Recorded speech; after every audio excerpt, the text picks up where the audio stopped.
for tuning in to the Wing Space podcast. This podcast is not a replacement for mental health treatment or professional health care.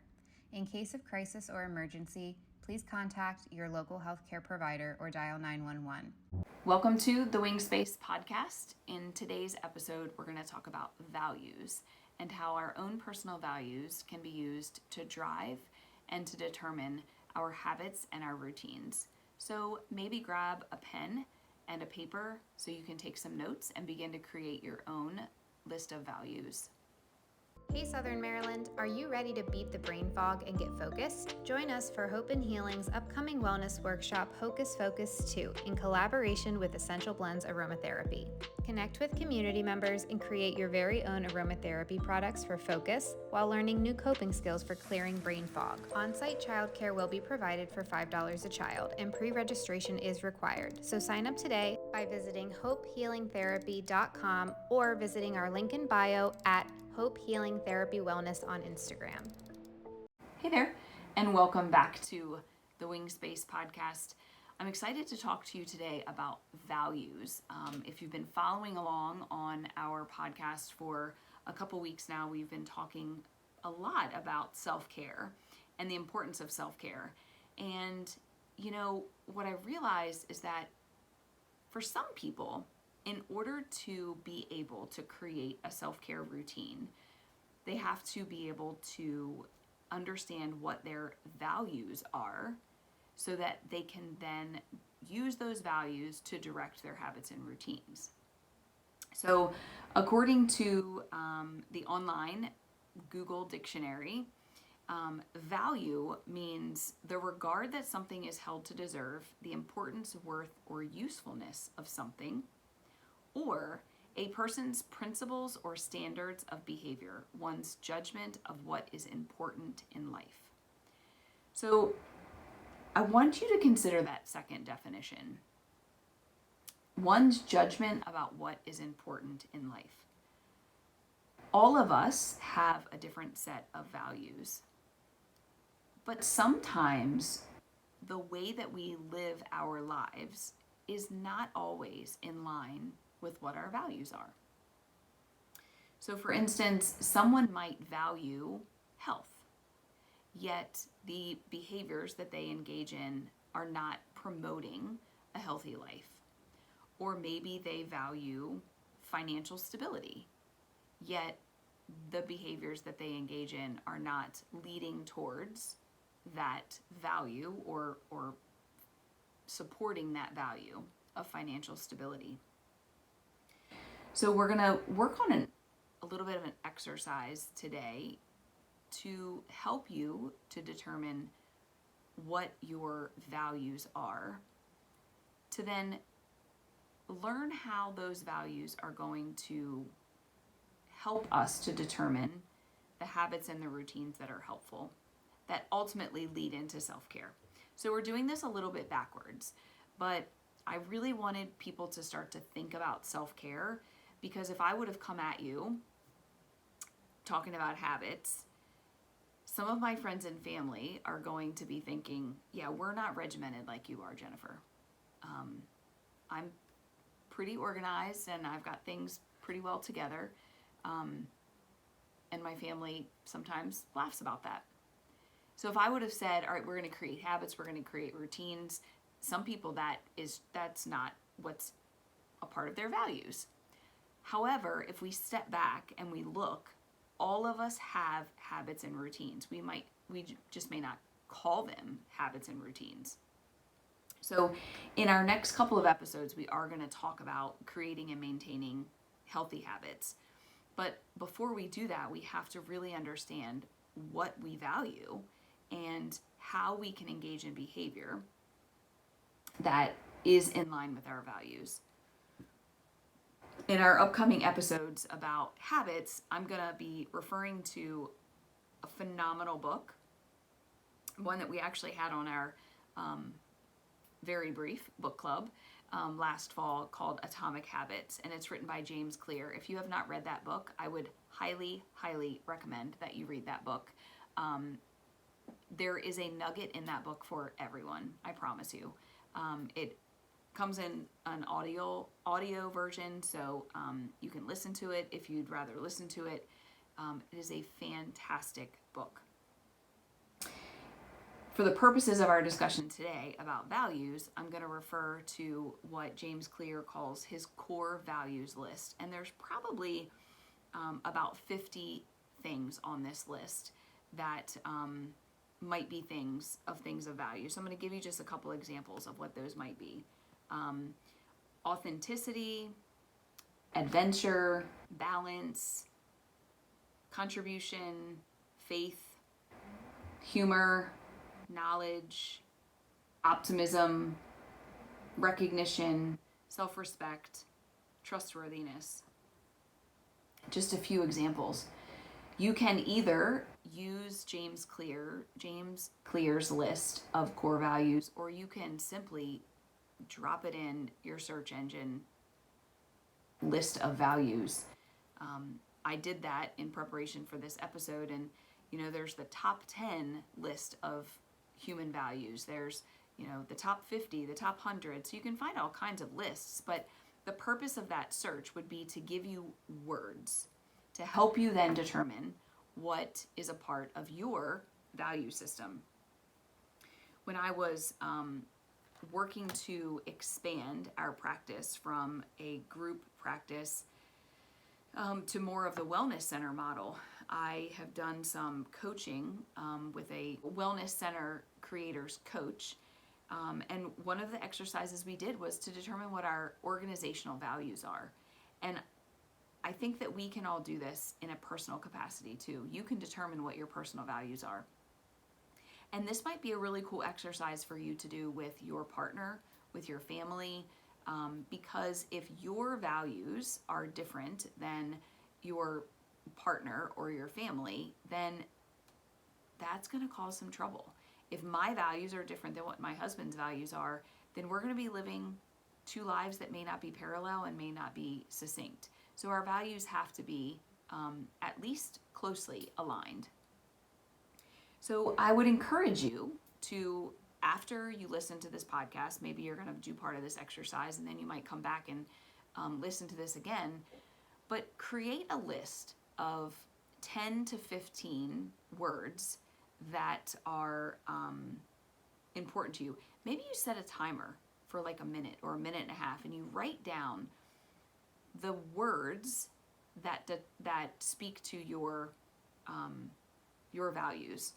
So during this exercise that we did in one of my coaching calls, we actually did that. We set a timer and we wrote down what our values were. So for instance, my values that I wrote down were faith, health, integrity, kindness, wholeness, organization, family, wellness, direction, relationships, trust, accountability, quiet time, rest, quality time together, freedom, flexibility, support, collaboration, resets. Those are a lot of words, and those mean a lot of things. And some of those may not align with each other. Some of those values might actually contradict each other. So, organization and direction are sometimes in contradiction with freedom and flexibility. So you have this list of values that you create over the course of a minute or so, and then you narrow it down. What are the top 10 values? It doesn't mean those other things are not important to you, but we have to kind of narrow our focus a little. So, for example, in no particular order, the ones that I marked as my top 10 were faith, health, integrity, kindness, wholeness, family, relationships, trust, accountability, and rest. So then what I can do is I can begin to create goals, habits, routines that are in line with those values. So I encourage you, take a little time. It will be painful if I sit here for 60 seconds in silence and ask you to do it while you're listening, but maybe you jump off this podcast or you pause the podcast and you set a timer for a minute. You Google James Clear's core values list or some other list of values, and you create your own list. What do you come up with in 60 seconds? What do you come up with 90 seconds? And then narrow that down. And then begin to dive into what some of those values might look like as you put them into routines. So faith is a value of mine. Part of my morning routine is what I call jam, Jesus and me time. So I sit in my favorite spot in our house, and I read the daily verse. I do some journaling about it. I do some prayer. If I'm in a Bible study season, I might jump into my Bible study and spend some time in the Word. The very last thing that I do, pretty much before I go to sleep, I might sit there and think a little bit, and my mind might ponder a bit, but I say my prayers before I go to bed. So it's something that's a part of my morning and my evening routine. It's important to me, and I've incorporated that into my routine. Family is one of my values, so my routines include them. My morning routines include, having some conversation with my husband before he heads off to work, waking up my children in the morning and spending some time with them before they head off to school. We find great value in having dinner together at night. It's not every night that we sit down at the dinner table and have a meal, because sometimes somebody's going to a practice or working late, or there's something going on. But I would say more nights than not during the course of the week, we're sitting down together and we're having a meal, we're having conversation, we're talking about the day. Maybe we're planning for what's happening later in the day, later in the evening, or for tomorrow, maybe what's coming up in the weekend. Family, right? And what you just heard me talk about was also kind of that health and that rest piece as well, because we might be talking about the sports that are happening, or when we're not going to be doing something, so that we can have time to rest. My kids and I really think it's fun to have like a veg out day. It's actually on my fall bucket list, is a fall pajama PJ. Actually, I just said those two words, a fall pajama day, where I'm going to wake up in the morning and I'm going to stay in my pajamas, and I'm going to, watch some fun shows. I might have some apple cider. I'm just going to kind of chill out, enjoy the fall time, right? Rest, health.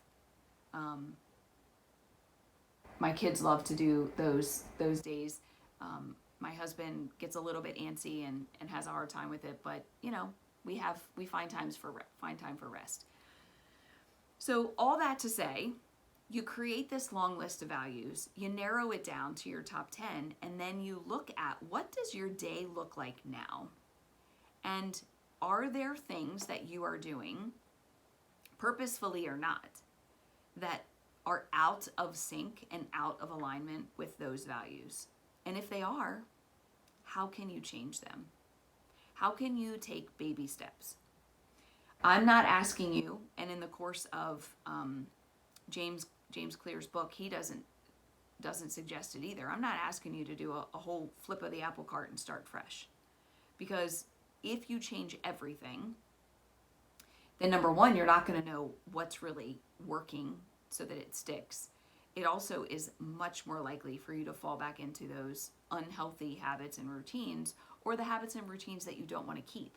So you start someplace small, and that's where you begin to make changes.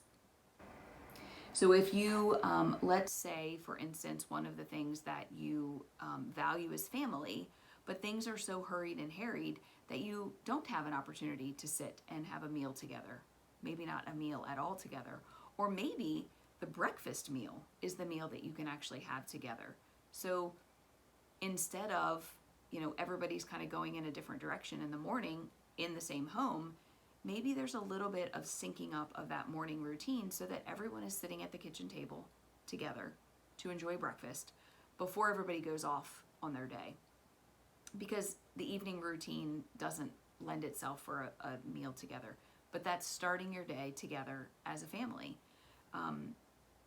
If health is one of your values, what are the things that you're doing to contribute to your health? And what are the things that you're doing that's adding to being unhealthy. And just make small changes. Small, tiny changes over time are going to make huge impacts. And if you say, I'm going to use losing weight as an example. If I say I want to lose 10 pounds, I'm not going to lose 10 pounds today, but I can take action today and take action tomorrow that ultimately lead up to a healthy weight loss goal, right? Maybe your goal is to finish a big project at your house. Your part of your value is, like, maybe it's sanctuary, right? Like, you want to have a safe, comfortable place where you can rest and relax and enjoy your family. And you need, in order to do that, you need to do some organization. Well, you're not going to do it all in one day. The house isn't going to be organized in one day. So you're going to take tiny steps every day. Maybe you're going to do a 15-minute tidy up. You're going to set a timer and you're going to start tidying up. Or on a Saturday, maybe you set a timer for 30 or 45 minutes and you tackle a closet or you tackle one room. So over time, those tiny, smaller behaviors that you're going to engage in are going to ultimately get you to that goal. So as we look at, over the course of a couple of podcasts, this idea of creating and maintaining habits and routines, first we have to start with our values. So as this podcast comes to a close, I invite you to take that pen and that paper that you grabbed at the very beginning. Before you go on to your next activity, when this podcast ends, I want you to set a timer for 90 seconds. Better yet, we're going to end this podcast with 90 seconds of some quiet music. So when that music starts at the end of this podcast, start writing that list of values. Health, happiness, family, faith, accountability, whatever it is.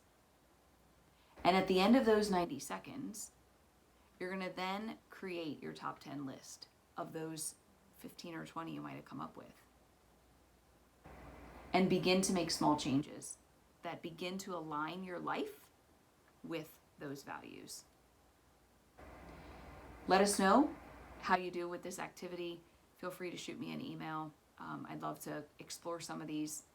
If you need some ideas about how you can change routines in order to help align with your values, shoot us a DM. Feel free to tag us on social so that we can see those baby step changes that you're making in your life that ultimately align with your values and your life goals. Because really, that's what we have to focus on, is what is of value to me is not necessarily is the same thing that is of value to you. So 90 seconds is coming up. I would encourage you to do that exercise and start to really explore what your values are. Thanks for listening. Have a great day and stick around for 90 more seconds.